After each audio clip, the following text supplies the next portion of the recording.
Good morning students.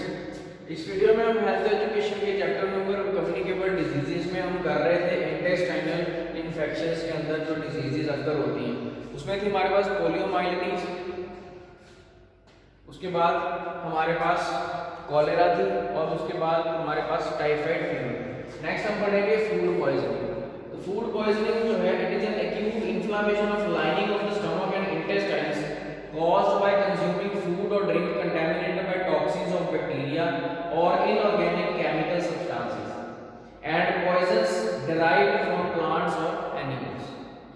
इसमें symptoms क्या रहते हैं आपके कि जो food poisoning usually begins within 2 to 6 hours of eating the food with the feeling of nausea and abdominal cramps followed by vomiting, diarrhea, fever, chills and weakness. The symptoms may start even up to 48 hours after consuming the food or drink। अब types क्या रहती है इसमें, non bacterial और bacterial. Non bacterial जो होती है आपकी वो कॉज होती है कंज्यूमिंग पॉइजनस मशरूम्स और fruits and vegetable contaminated by high concentration of pesticides, fertilisers, arsenic, mercury etcetera. Cheap packing material may also result in the contamination of food with metallic poisons। अब bacterial के अंदर क्या होगा, it is caused by injection of food contaminated by living bacteria और there toxins. उनके जो toxic substances आएंगे, जो टॉक्सिक वेस्ट रहेगा उनसे या आपके लिविंग बैक्टीरिया से।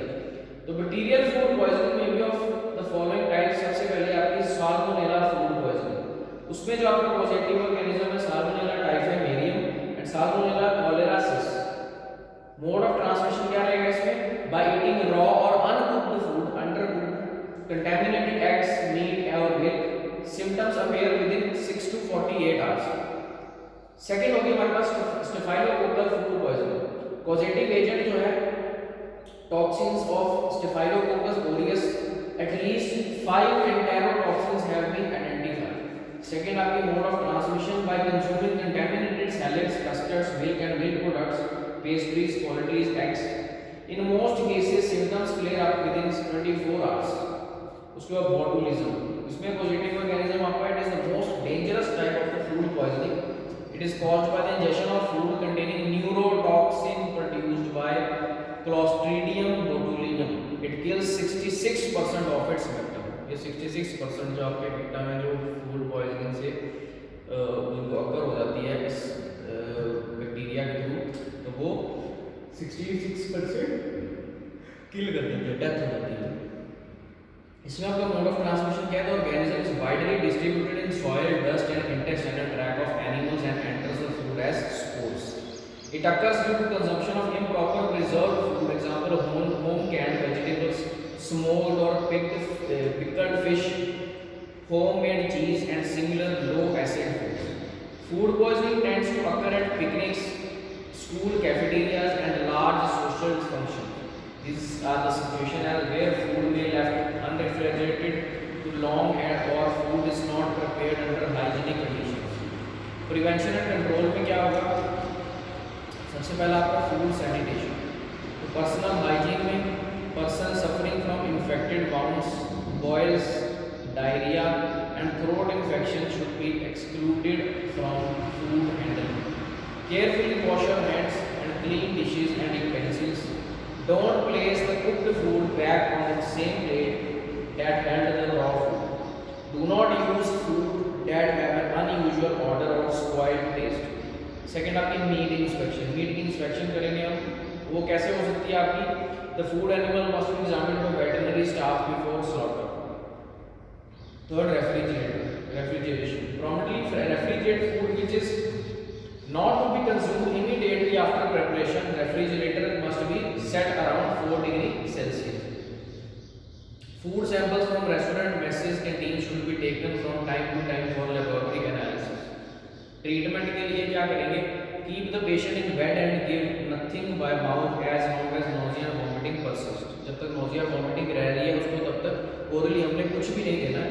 as the vomiting subsides give sips of some warm drink such as tea or give rice water।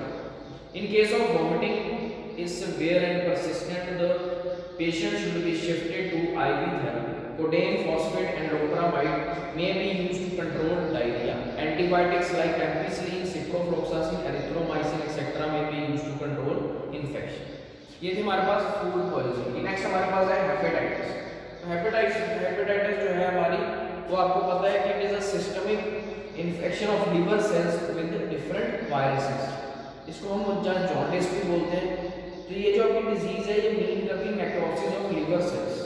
In this disease, the bile juice prepared by the liver cells travel back into the blood and throughout the body instead of going into the small intestine through bile duct. This leads to yellow coloration of the body, the eyes and the urine. The color of the stools becomes pale yellow or white due to the absence of bile. Nausea, vomiting, loss of appetite, flatulence, constipation and tenderness in the region of the liver are generally present. इसमें हमने ये चीजें आकर हो जाएंगी। तो causative organism इसके अंदर क्या क्या रहते हैं आपके? अभी तक हमारे पास 5 वायरसेस हैं जो कि कॉज करते हैं hepatitis.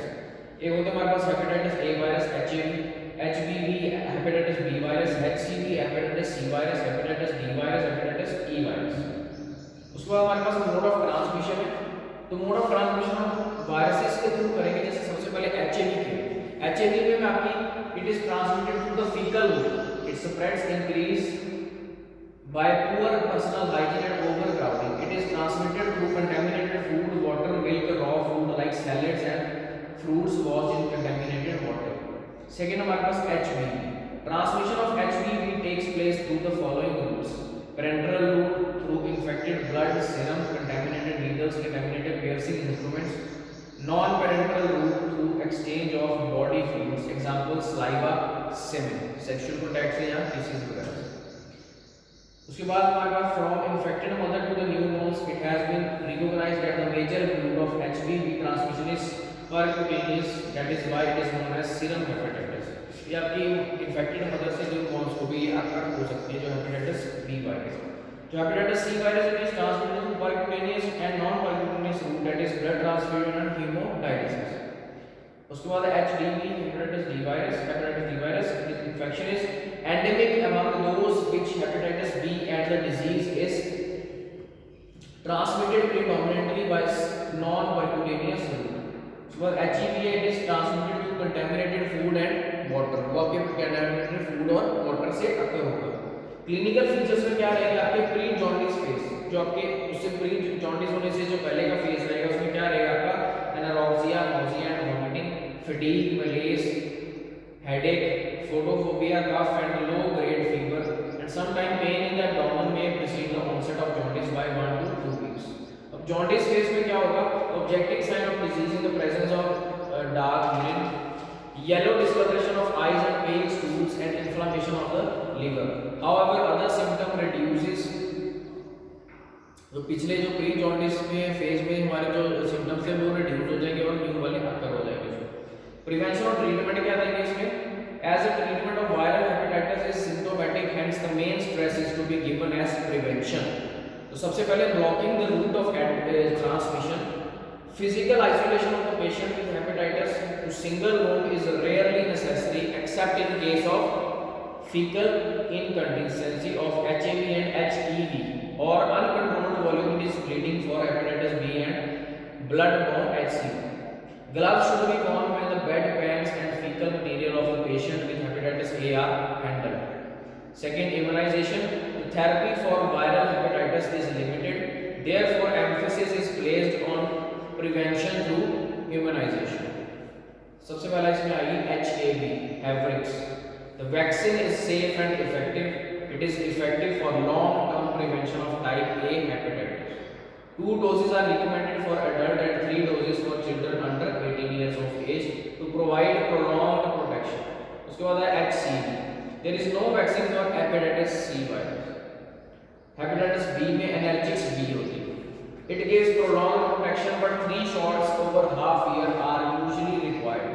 Adults in a high risk are adult healthcare workers, dentists, male homosexual individuals with multiple sex partners. Third होती है हमारे पास safe water. Measures should be adopted to supply safe water. The contaminated water may be treated with chlorine.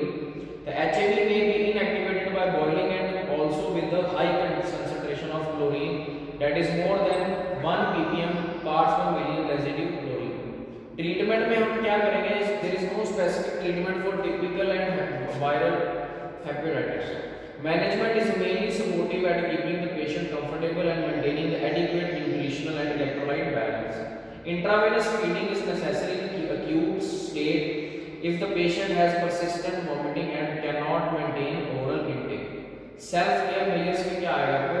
Rest, plenty of fluids, nutrition, low fat, high calories diet. तो ये हमारे communicable disease के अंदर हमने इंटेस्टाइनल इन्फेक्शंस पढ़े।